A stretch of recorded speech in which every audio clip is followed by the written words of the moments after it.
താമരയുടെ ഇലകളും പൂക്കളൊക്കെ പലരും കണ്ടിരിക്കും.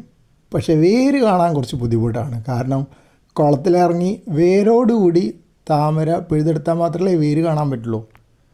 ഇവിടെ പിന്നെ എളുപ്പമാണ് കാണാൻ. ഒരു 23 ഇഞ്ച് ചെടിച്ചട്ടിയിൽ വെള്ളം നിറച്ചിട്ട് അതിലാണ് ഈ താമര വളർത്തുന്നത്. നല്ല വലിയ ഇലയായിട്ടുണ്ട്. ഇപ്പോൾ കാണാൻ നല്ല രസമുണ്ട്. നല്ല മിനുസുള്ള ഒരു മിനുമിനുത്ത ഇലയാണ് കാണുന്നത്. അപ്പോൾ ഇത് വെള്ളം നിറച്ച് ഗപ്പി വളർത്തുന്ന ചെടിച്ചട്ടിയാണ്. അപ്പോൾ അതുകൊണ്ട് ഞാൻ ഈ തൈകൾ മുൻപേ പ്ലാസ്റ്റിക് പാട്ടയിൽ വളർത്തിയിട്ട് അതിൽ കൊണ്ടിടുക ചെയ്തത്. അപ്പോൾ അതുകൊണ്ട് താഴെ കുഴിച്ചിട്ടില്ല. താഴെ മണ്ണുണ്ട്. അടുത്ത തവണ വെള്ളം മാറ്റുമ്പോൾ മണ്ണിൽ കുഴിച്ചിടാമെന്ന് വിചാരിച്ച്.